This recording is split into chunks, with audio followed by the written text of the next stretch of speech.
Du freust dich schon auf die Leckereien in der Weihnachtszeit, möchtest die aber nicht nur essen, sondern auch wie eine Leckerei riechen? Dann bleib dran, weil ich habe wunderschöne Gourmand-Düfte dabei, die dich einfach nur zum Anbeißen riechen lassen. Lass uns gleich durchstarten. Der erste Duft ist Vanilla Haze von Fugazi. Noch gar nicht so lang auf dem Markt und trotzdem habe ich ihn schon in mein Herz geschlossen. Das ist ein richtig, richtig cooler Gourmand, der einfach perfekt zu dieser Jahreszeit auf den Markt gekommen ist.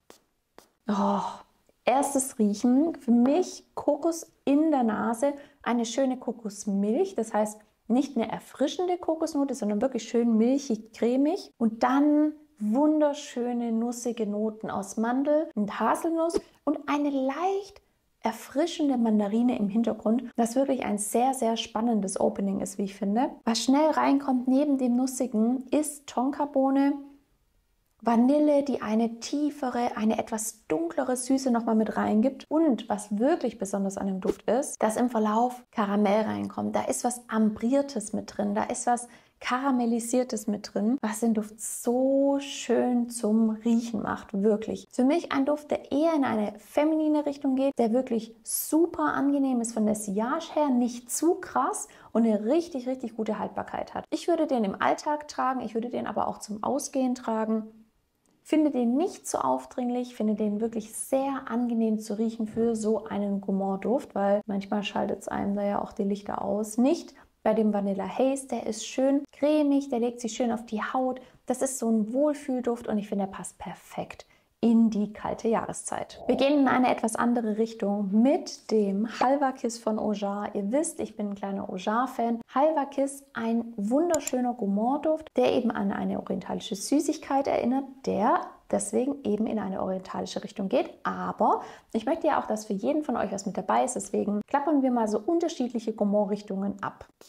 Ah, super schön, würzig im ersten Riechen, denn Kardamom, Safran mit drin, hier Pistazie, die für mich aber nicht zu cremig ist.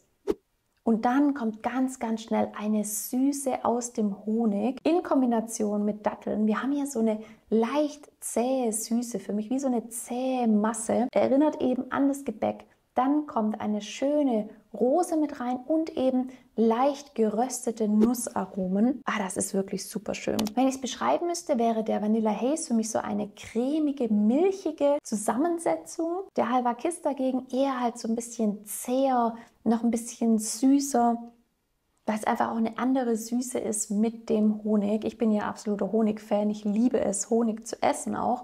Von dem her mag ich den Duft auch so gerne. Der Halva Kiss im Gegensatz zum Vanilla Haze für mich schon eher auch unisex-tauglich. Männer müssen aber halt einfach das Süße natürlich mögen.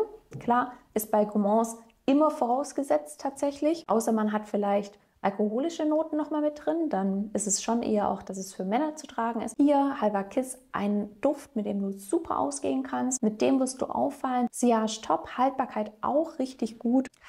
Das ist richtig schön zu riechen. Ein wunderschöner orientalischer Gourmand. Wir kommen zu einer ganz anderen Gourmand-Note mit dem Douce Insomnie von L'Atelier Parfum. Und da ist tatsächlich Cappuccino drin. Das ist auch ein richtig cooler Duft, der, das schon mal vorab, schon auch eher in eine etwas femininere Richtung geht.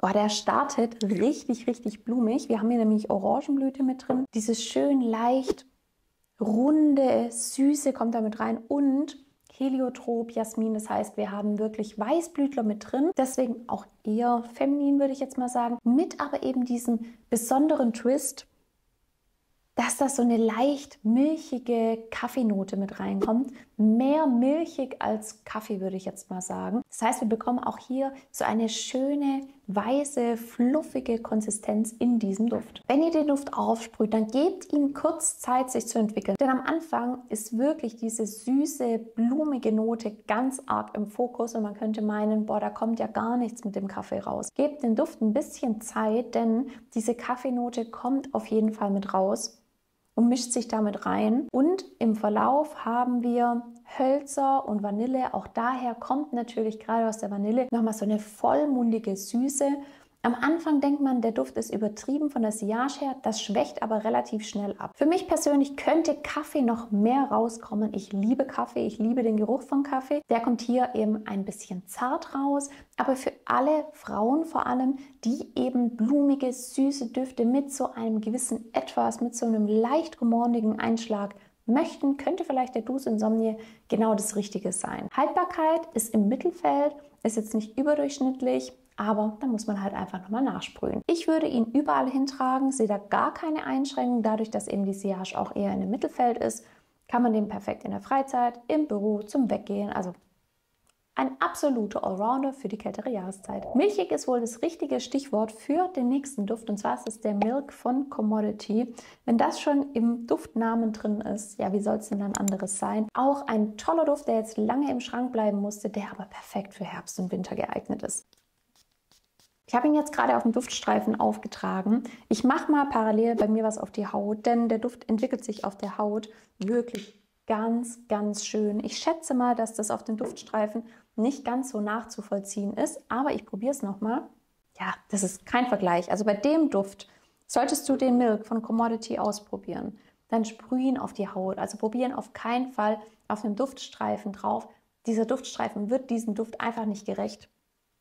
Nein, du musst es in Kombination mit deiner Haut riechen. Der Milk riecht wirklich auf der Haut wie warm gemachte Milch mit einem Schuss Süßigkeit, vielleicht Honig. Hier ist von Marshmallow die Rede. Ja, wir haben was Süßes mit drin, was die Milch so ein bisschen zäh macht, aber eben süß.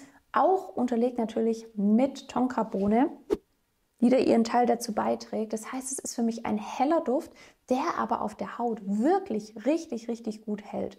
Also für alle warme Milchliebhaberinnen da draußen, Unisex übrigens zu tragen, könnte der Milk wirklich was sein. Es ist ein besonderer Duft. Es ist ein Duft, wo einfach nicht viele Duftkomponenten mit drin sind, der sich aber trotzdem sehr individuell, ja, und sehr besonders auf der Haut auch entwickelt. Wir haben auch leichte, holzige Noten drin, wie ich finde.